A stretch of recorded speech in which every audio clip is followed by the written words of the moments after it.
Hey, what's going on, guys? Hey, welcome to the Ripple Effect Podcast. I am your host, Steve Harper, and I am back with another fascinating interview. A ripple that created a ripple. It seems like this is happening more and more. I am super, super grateful for it.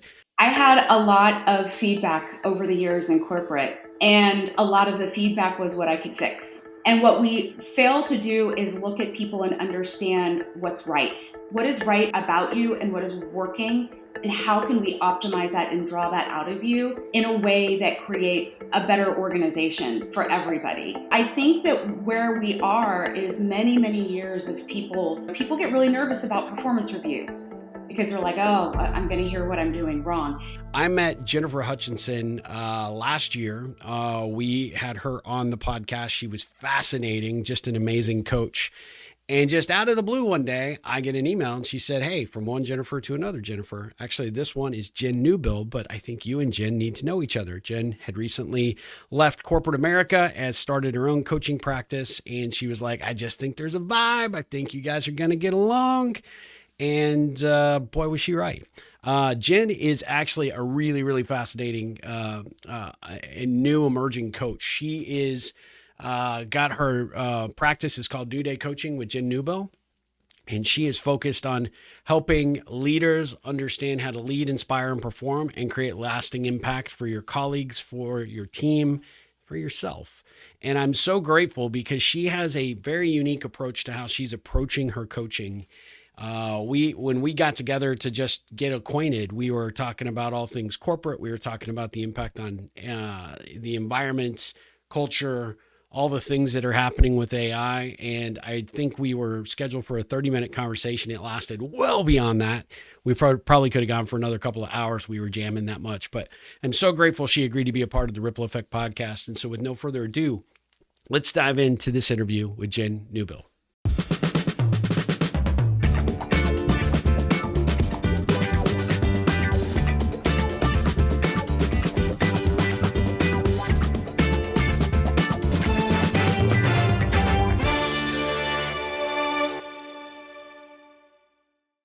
Guys, I'm super excited to invite Jen Newbill to the Ripple Effect podcast. Jen, how are you doing today? I am fantastic. I got all of my Christmas shopping and wrapping done. That's impressive. Now that we will actually premiere this episode after the holidays, but everybody that will hear it will be like, "No, I'm not sure I like her." No, I'm just kidding. I'm jealous. I'm still trying to figure out how to get all my stuff in from Amazon just so that it will be here by Christmas. So, but it sounds like you're ahead of the game, Amazon, which is really good. Yes, I'm ahead. I'm ready. That's good. That's good. So I am super excited for this interview because you and I, we were introduced by Jennifer Hutchinson. She thought we would connect, and we absolutely did when you and I had our Zoom. And I think you and I could have gone several hours just talking about all things coaching, corporate environment, AI, all the great, the great things that you and I really like to geek out on. So I was super excited that you agreed to be on the podcast because I feel like my Ripplers really, really need to know you, need to know about your coaching. And so by way of just introduction, who is Jen Newbill? Jen Newbill is a 25 plus year experienced HR leader. So I spent a lot of time in corporate environment, and I have transitioned. So 2025 was a year of transition and evolution and transformation for me. And I'm now a coach. So I coach individuals and teams. I am a Clifton Strengths certified coach. I think it's a great tool. I'm also really deeply passionate about values and emotional intelligence, and I think including those, especially in team sessions, is really helpful. I'm a big fan of Brené Brown. So I have people out there that I follow, and I read all of their books, and I listen to their podcasts. And I'm also a yoga teacher. So I teach yoga a couple times a week. I'm trained to teach meditation, breath work, and I also provide sound. So I have the quartz bowls and all of the woo-woo stuff because I really believe, and I talk to some of my clients about this, that managing our nervous systems day over day and creating healthy routines are very important, especially going into 2026. People are stressed. People's nervous systems are out of whack. So I think combining things like breath work, exercise, time in nature, whatever fuels you, whatever your passions are, woodworking, whatever it is really important to be focused and optimized in the workspace. I love the fact that you focus on that in not just from a coaching perspective, but kind of a whole person perspective, right? Both the mental and the physical aspects of the stresses that we deal with on a daily basis. And you touched on that when you and I talked. I'm curious, was that something that you sort of always had in your back pocket in your corporate career? Or was that something you had to learn to adapt and create in your own space? And then you're like, oh my gosh, once I figured this out, I need to share and educate people on the value of this. I would say the latter. I've been a yoga practitioner probably for over 30 years. So I've always loved the practice of yoga. And it's really common for people who have a practice like that to come and go.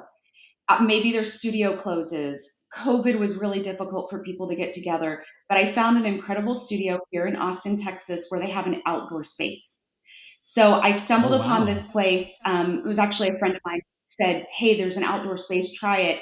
I fell in love with it.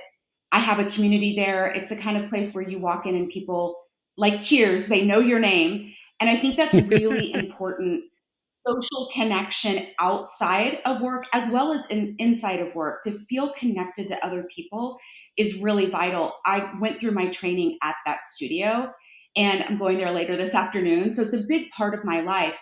At that time, it was COVID. I felt like a transformation happening within me. I had a lot of anxiety and nervous energy. I was like, okay, where can I take this for myself? And then after I went through training, the question was, how can I share this with other people? It's really powerful and impactful to have a practice and to be able to help other people.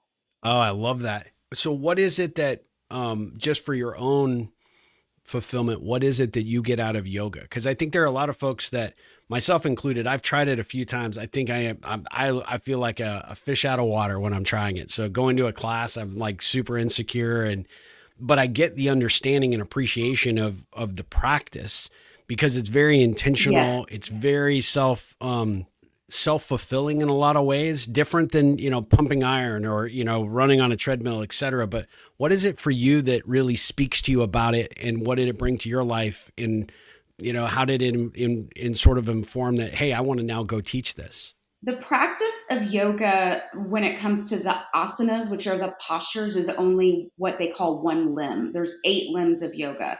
So it includes breath, it includes, um, seva. So seva is service. So always thinking of ways that you can engage and connect with others both on and off the mat in a way that's healthy, in a way that builds community, in a way that builds positivity around you. So the practice on the mat, I've had profound moments. I've had moments where literally everybody in the room and I are moving completely in sync and our breath is completely in sync and you're just like almost in awe. But that's only part of the practice of yoga. It's really a lifestyle. And it's profoundly changed me. Going through my 200-hour training certification, I shifted. There was a shift in my being and how I operate. And then as things were changing within my corporate environment, it became very clear I wanted a shift in my career. And coaching is something that I had thought about for quite some time. So it just all flowed and all happened pretty seamlessly. So I'm very grateful for that. I love that. And you inspire me, and I think others to look a little bit deeper into yoga. So we'll definitely have to put a link on the show notes to your class for those that are in Austin. We have quite a few folks that tune into the show from Austin that could come check it out. I would be as long as you don't call me out as the most uncoordinated individual you've ever seen in your entire life, I will come to your class. How about that? I would never do that. And I will say I've taught from 5 years old to 80 years old. Oh, And well, so good. I've So seen all sorts, yeah, I've seen every kind of mobility challenge and what individualism is my number two Clifton strength, which I think I bring to my coaching as well yep. as my teaching. We all have different bodies. And my teacher that taught me said some things are skeletal. Like you just can't get into this pose and that's okay. And that's why we use things like props. So there's blocks, there's straps, and people are kind of scared of them, like, ugh, I don't want to have to use anything. I love props. I'm their number one fan, and you can bring the floor up closer to you and move into something. Why not ask for help? And I think a lot of people resist that. So I encourage, ask for help, use a prop. Our bodies are different, our backgrounds are different, our, false beliefs or narratives that we're working with are different. And so I use that both in my teaching as well as my coaching.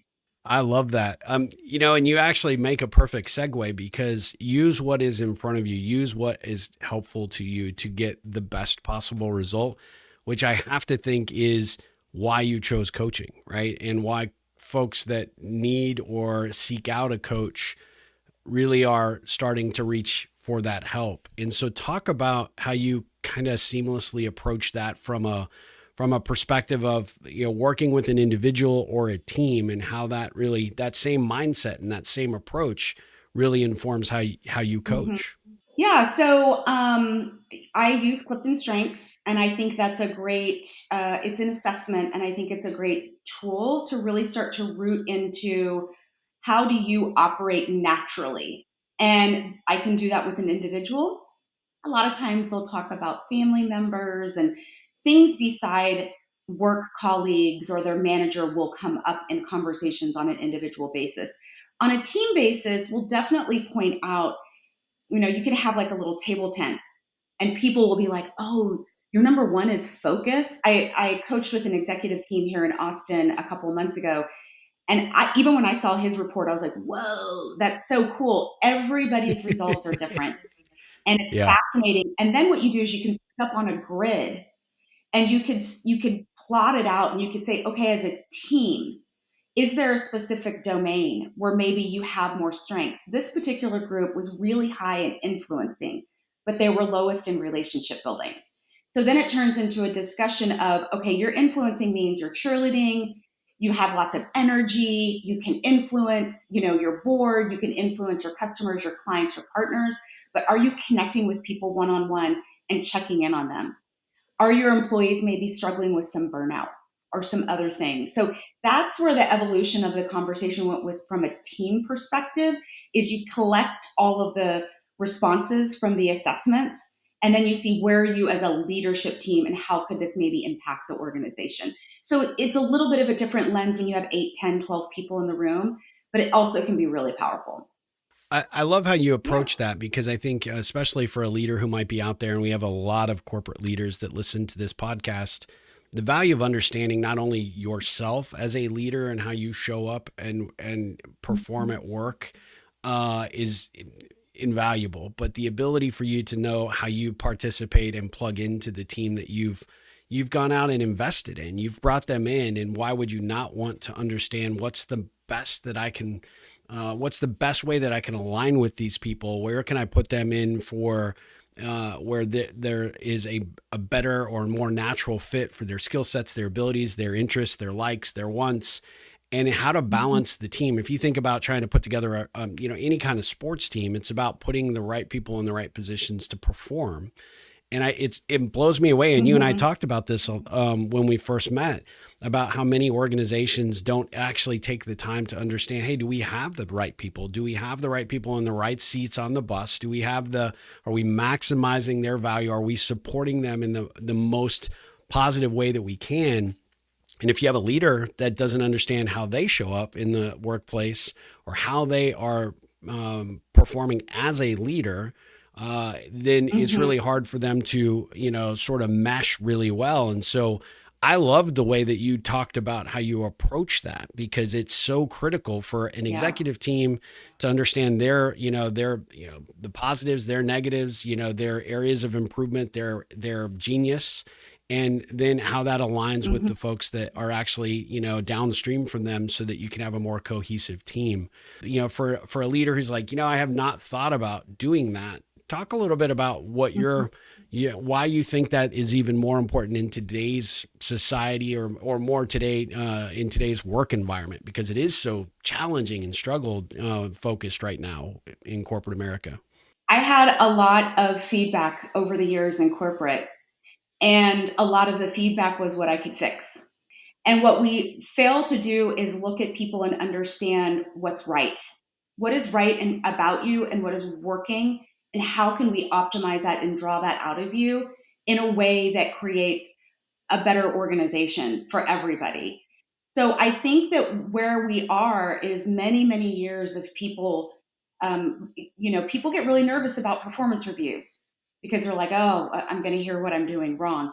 And it doesn't mean that we can't give feedback around opportunities, but really focusing on what's doing right. Organizations that do that and that have Clifton strengths are between 7 and 9% more productive and more profitable. It actually makes sense. Gallup has a ton of really groovy data. Input's my number three. So I love data and facts and information. And when it helps fuel the work that I do, it just makes sense. So I would say for a leader, understanding where your strengths are, how are you leveraging them? How are you maybe not? I've had a couple of clients say, oh, I didn't even think about the fact that this is a natural talent of mine. There is sometimes I see some people have very high strengths that get a little troublesome. So we can overuse some of our strengths. So being mindful of that. A good example would be communication. Communication in your top five is incredible.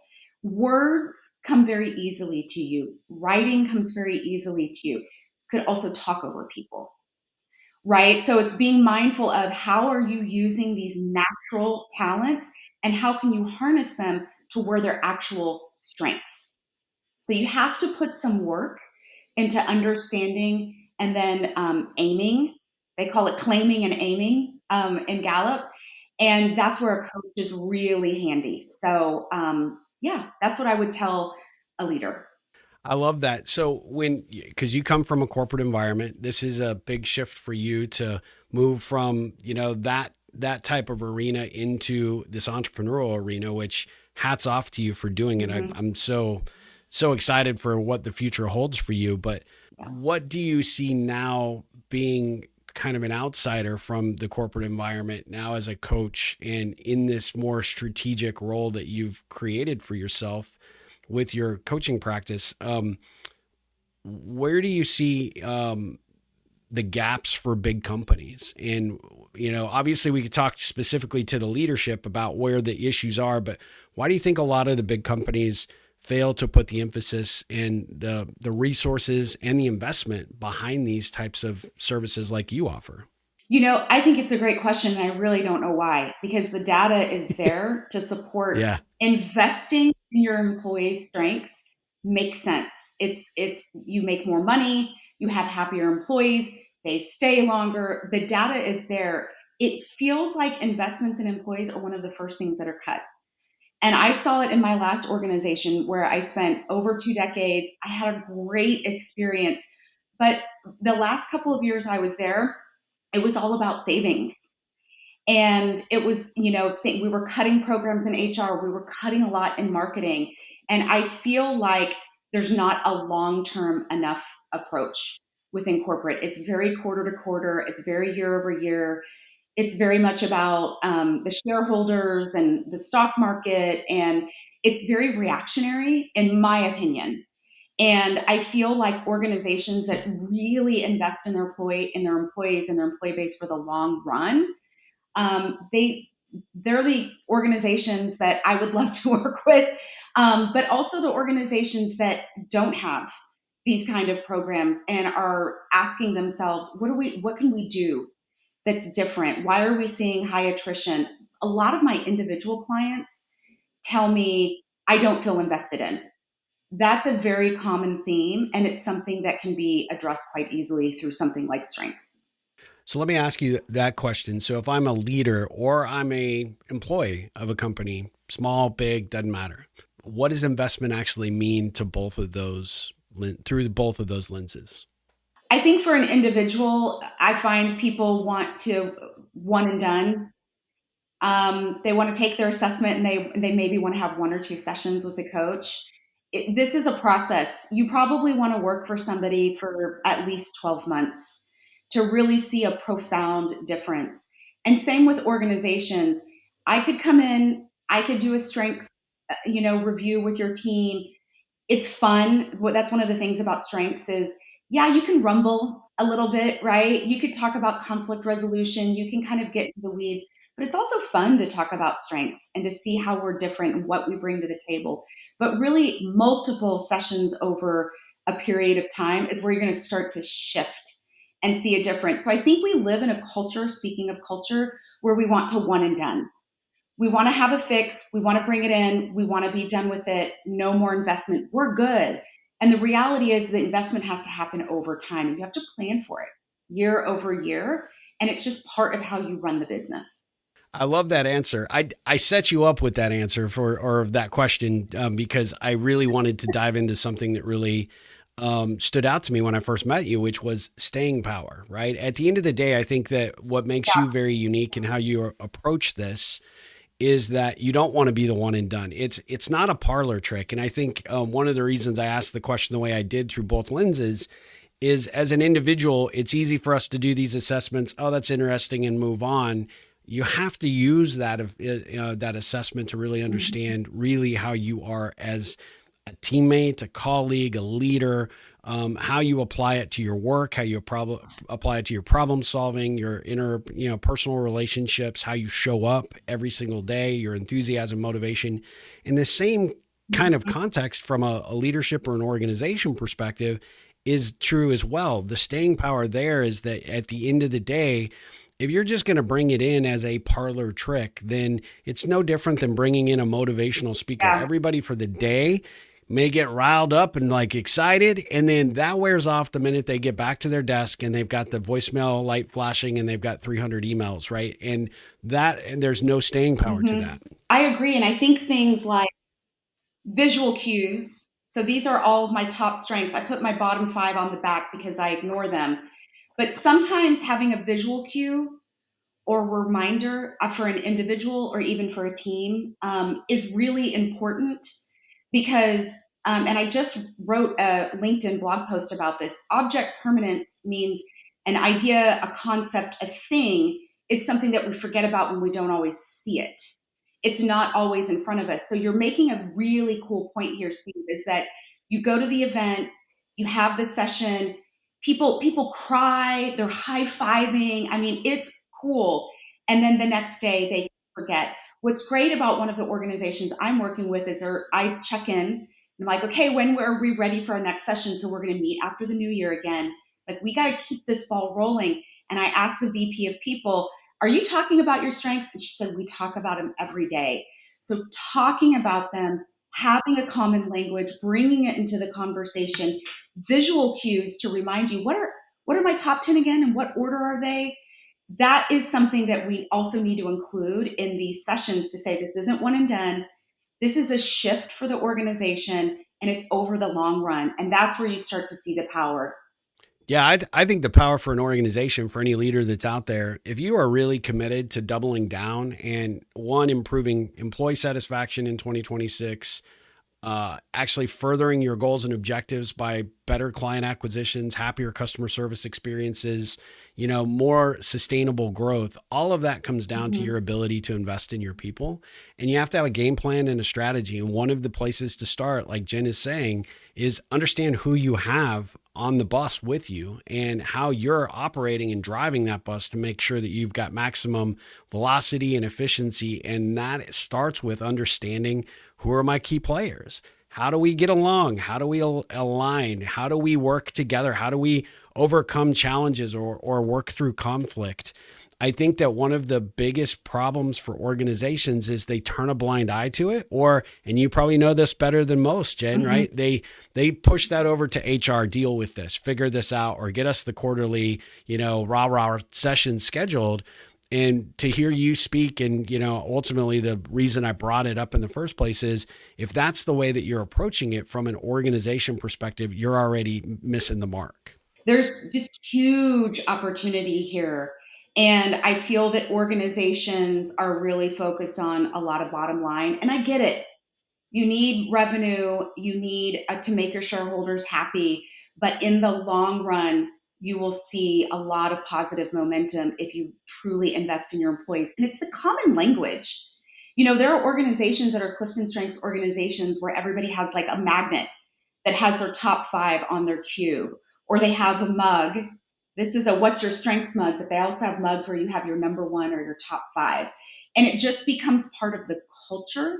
And I think if you can drive strengths within a culture all the way down, you can even have new employees come in and take the assessment as part of their onboarding. And then they immediately feel invested in, because they get results. Maybe they get like a coaching session where it's like, hey, this is what the results mean. What questions do you have? You're going to hear this all the time. It's really important to us to leverage what you bring to the table in a positive way, as opposed to constantly telling the employees, this is what you need to fix, right? You're not good at this. Well, if it's in your bottom 5 or even really in your bottom 10, it's probably not going to change. This is part of your DNA and your makeup and who you are. One thing that's also really powerful in a team setting, one person could be really high in focus and another person could be really high in like communication or woo. And you could partner people together very intentionally to say, this would be really powerful for this particular program or project. So it's also about teaming people and being really proactive about who is on a project team, as opposed to, oh, we like these people. This is the project team. I mean, it can become pretty haphazard, and I've seen that. I've been added to project teams where I'm like, why am I here? What am I bringing to the table? So even bringing a project team together and saying, here's the map of your strengths. Here's what we need you to help shift or evolve or innovate for the organization. That could really be powerful as well. I love that. Let's shift gears for a sec. I mean, we're talking about what you do and why you do it. But I think that my audience, it would also be fascinated about the motivation from you leaving corporate America to do something on your own. What has been the most surprising thing as you that you've experienced as a fairly new entrepreneur? Not surprising, but something that I didn't really spend a lot of time on initially was, how do I leverage my strengths to be an entrepreneur? Right? So you can leverage Yep. them in a corporate setting, you can leverage them in your life, and a lot of you can see my learner behind me. That's my number one. Yep. I read a lot, right? And so I have to leverage, what do I read and invest in that makes sense right now? And what do I set aside? Because it can also get troublesome. And I'm spending a lot of time strategic thinking, because strategic thinking is my domain. My out of my top 6, 5 are strategic thinking. So it really helps you map your day, manage your energy.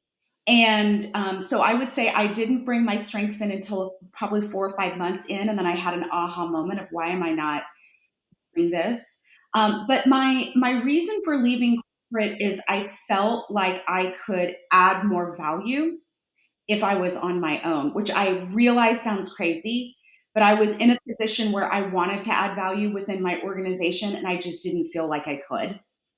So there are probably other people that feel that way, maybe feeling stuck, maybe feeling constrained.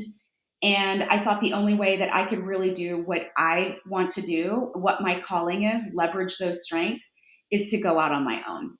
Well, and it's an alignment. You were finally at a point where it was time, right, to do something different. You felt like you could make a bigger ripple Yeah, out there in a bunch of different environments as opposed to yeah, just the corporate environment you were in. I love that. And it's one of the greatest motivators as an entrepreneur is knowing that you have something to offer the greater world, not just your department or not just your team. Or even just your organization. It's being able to expand it beyond.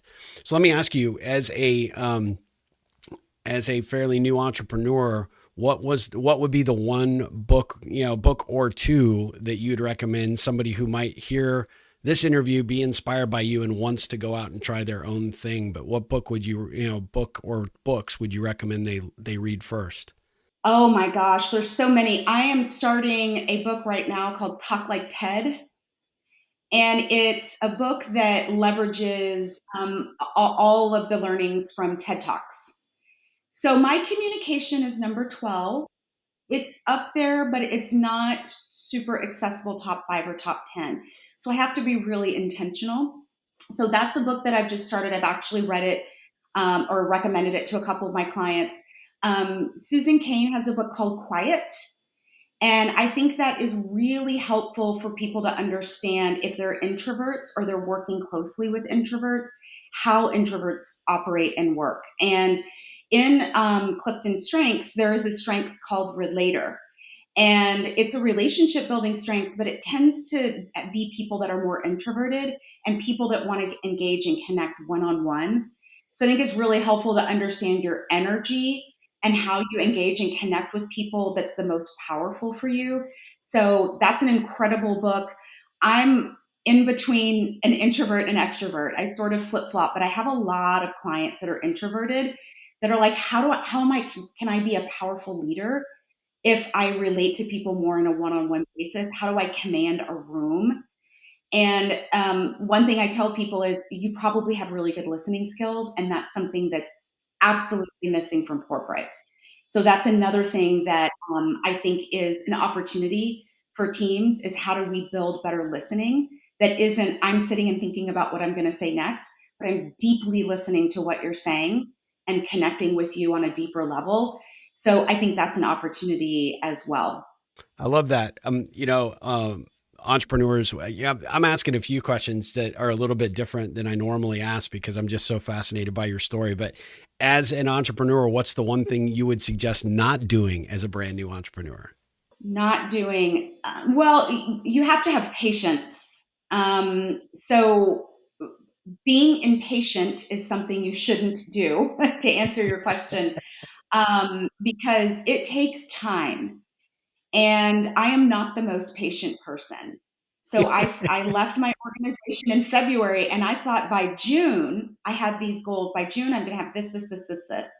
And I had some of this and I had made a lot of progress, but it's easy to get down on yourself or get critical of yourself in the first year or two. It can take 2, 3 years to truly build a business that reflects who you are. And that includes what is your visual identity? What is your messaging? And that's something that I've worked deeply on this fall is, I want a message that resonates and that's really aligned to my strengths, but also who I am as an individual. So give yourself time to think about your pitch, your marketing, your identity, and that takes some time. So I would say don't be impatient with yourself. I love that. When you were contemplating making the jump, were you laying the groundwork for what was to come when you made the decision to leave? Because I think the advice you were just giving was sort of, before you make that complete leap, create the foundation and the structure for yourself, know what your message is, know what your offer, your value, so that when you do finally make the transition, you're ready. You can dive in with both feet. How much prep did you put into before you decided I'm leaving corporate America and I'm jumping into the entrepreneurial pool? What did that look like for you? Yeah, I think, and to be completely candid, thinking about my messaging is something that happened after. And I wish that I Okay, had that's spent more good. time thinking about it before. I was in a I was in a coaching program. So I was really where I was prepping and laying the foundation is how do I need to shift how I hold space for other people as a coach? Because as a coach, one of the cardinal rules is you really shouldn't give people advice. And we give people advice in corporate all the time. Managers tell their All the time. employees all the time, you really should do this. Or have you thought about all the time? And a coach is avoiding giving advice. There is a deeper level of listening. They're listening for certain cues, maybe metaphors. You're changing the way you communicate and listen with people. And I was very self-aware at that point to say, I don't think that's my style.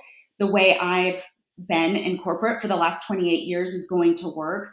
So I laid the foundation through an incredible coaching problem called Awaken Coach Institute.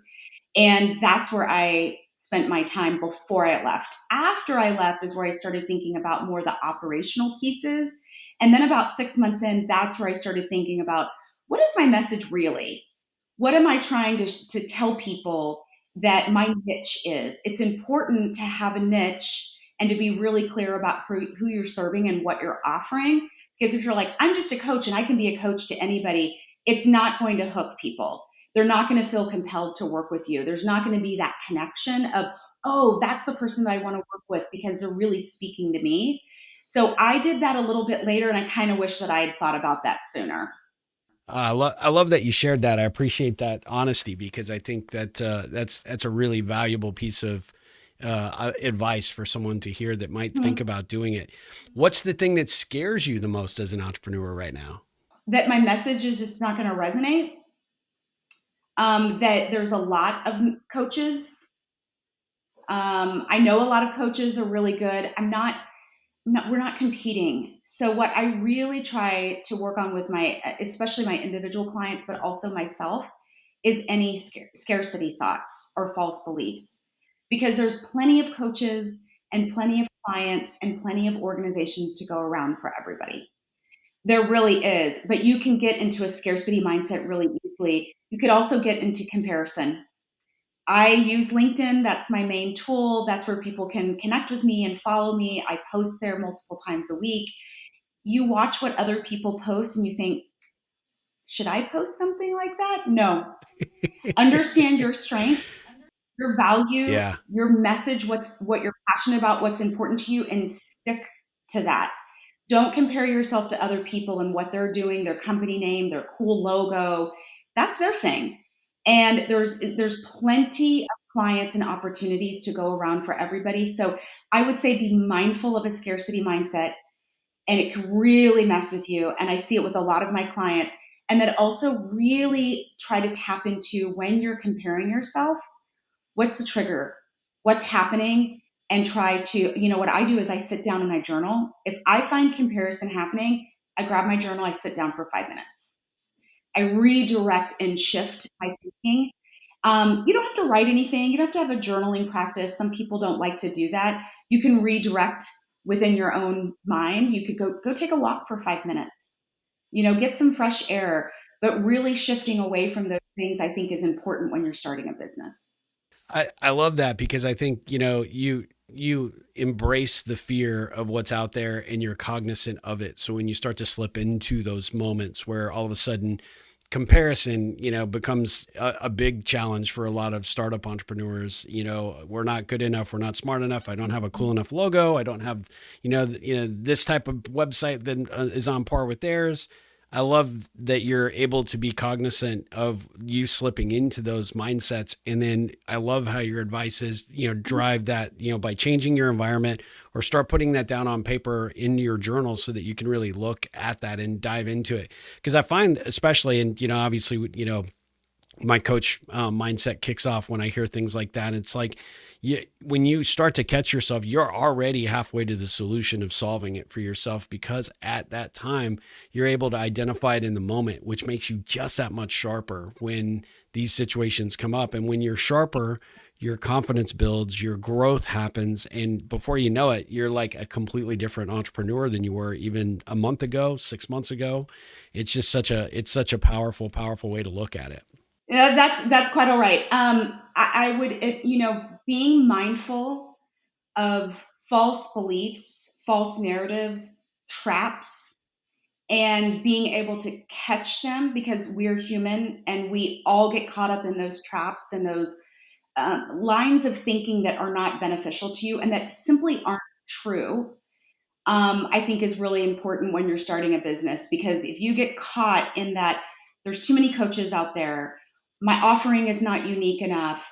I don't think I'm out on LinkedIn saying things that people really care about. I don't have enough followers. That's another thing. If you spend a lot of time on LinkedIn analyzing and reanalyzing your analytics and impressions and clicks and how many people liked and commented, you're not using your time wisely. If you have a message, put it out there, keep on it, be consistent, and the followers will come. And it will just take time. So again, going back to that idea of being patient, that's what I would recommend. Greg, Great advice. I love it. Jen, I could talk to you for hours because we could geek out on so much of this stuff, and we will definitely have to do a follow up interview to this. But I want to be cognizant of your time, and I always like to finish up our interviews with a little bit of ripple, if you don't mind, a few ripple connection questions to give people a little bit of an insight as to who you are outside of what you do just from a coaching practice. So, what did the 7-year old Jen want to be when she grew up? Oh my gosh, I wanted to be everything. So when I think about when I was a child, one day I wanted to be a lawyer. The next day I wanted to be an interior designer. I did want to be a psychologist. That was a common theme in my undergraduate degree is psychology, and I almost went into therapy work. And therapy work and coaching are not the same thing. Let's be really Yeah. clear. But connecting with people in a really profound way, whether it's their aesthetics or whether it's helping people in some way, is something that I wanted to do.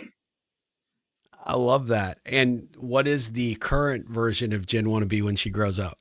Oh, the current version of Jen would like to follow my intuition, really listen to my passions, and feel like I can kind of move with the flow and the tides a little more rather than I need to have this title.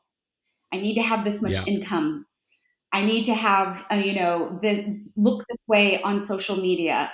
Really just finding an authentic version of myself as I go into the latter half of my life. Oh, that I like that. I like that a lot. What is your superpower? My superpower is brainstorming. Ideation is my number 5 strength, and individualization is my number 2. So brainstorming with one other person, I could brainstorm anything. I don't necessarily give advice. I like to think that I bring out ideas from other people. That comes in really handy in one to one coaching, but it also comes in really handy in a team environment as well. Generating new creative ideas of what have we not tried yet and novel ideas. Strategic thinkers tend to have a lot of new ideas and they feel really comfortable with just taking a little bit of risk. So I was comfortable in my corporate environment as a leader, encouraging my team, like, let's try this. We'll call it a pilot. If it doesn't work, we'll shift, we'll pivot. It's okay. So I think that's my superpower is I'm really comfortable with trying new things, encouraging other people to try it, and it's okay if it fails. Failure teaches us a lot. You can't have success without failure. We've seen a lot of, people, influencers saying that over the last few years. I don't know if people are truly taking it to heart. It's okay to try things. It's okay to shift. So I think that's my superpower. I love that. I love that. What is your word for 2026? Authenticity. It's a good one.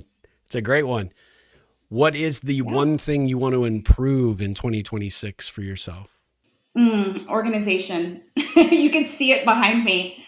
I really want a very organized and clean office. I have a lot of ideas. I have a lot of thoughts. I have a lot of books I want to read. So just paring down and really focusing on what's most important and the top priorities. That's me. I also need to clean out my closet, Steve. My closet's a mess. So, I love that. Well, for those of you that are only hearing the podcast and you're like, well, what is she talking about? She's referencing something behind her that she's got a lot of books and paper, but that is the most organized backdrop I've seen in a very long time. So I don't think you're giving yourself nearly enough credit. It's very, very nicely done. So yeah, okay, I think you're already halfway there. So good job. there are things in stores. There are Looks can be deceiving, right? Yeah. absolutely. Last three questions I want to ask you. When you hear the words the ripple effect, what does that mean to you? What does that conjure up for you when you hear it? I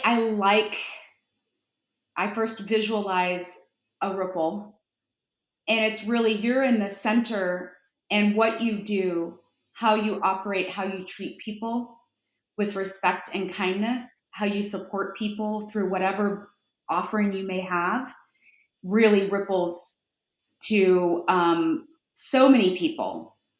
right? Because somebody may have a really positive interaction with Steve, and then they go and have a positive interaction with the next person that they are engaged with because they're inspired. They're inspired by you and the way that you operate. So that's what I visualize is I can see the ripple. I'm a visual thinker, and I also think of myself at the center, and it's how many people can I impact with this one thing. Great answer. I love that. And no doubt you are impacting a number of people. So I'm super grateful to know you and to continue to watch you do all the rippling that you're going to do through this venture. Let me ask you, what ripple could I be looking to create for you? Oh, connectedness is my number 9 strength. I love to network and connect. It comes very easily to me. I connect other people and say, I think the two of you would have a really good conversation. And that's what Jen did for us. And actually, I was talking Yeah. to her and I said, I want to see your strengths report. I want to see where your connectedness is because it comes very naturally to her. She's a Yeah. great connector. She enjoys it. She doesn't need to be a part of the connection. She can take two people. So connecting me with your audience base or people you know Yeah. that you feel like there would be a good opportunity, that would be completely awesome. Absolutely. Well, I can definitely do that. We're so grateful that you agreed to be a part of the podcast. And I think a lot of people are going to be very interested in your work, which is a perfect segue for you to share how you want people to find out about what you do and how to follow you. They can follow me on LinkedIn. So my name on LinkedIn is Jennifer Jones Newbill. So it's my full name, but they can follow me. I post content and comment pretty regularly. I have a lot to say. Also, they can go to my website. It's newday-coaching.com. So my business is New Day Coaching and Consulting. Great. Yeah. We will include those links for our audience so that they have those and can click on those and go find out about Jen's work. Jen, this has been an absolute blast. I am so grateful that you took the time to do this. I am excited to see where you go in the upcoming year because I know that you've got very successful opportunities that are going to be like coming, just dropping from the sky because you bring such energy and enthusiasm and you're just such a cool person. And I'm so grateful to know you. You're stuck with me as a friend now. So, we're going to have to find some things to do this year. Yes, absolutely. I would love that. Thank you so much for having me. Of course. Guys, we'll be back with another episode of the Ripple Effect podcast. But until then, Jen, ripple on.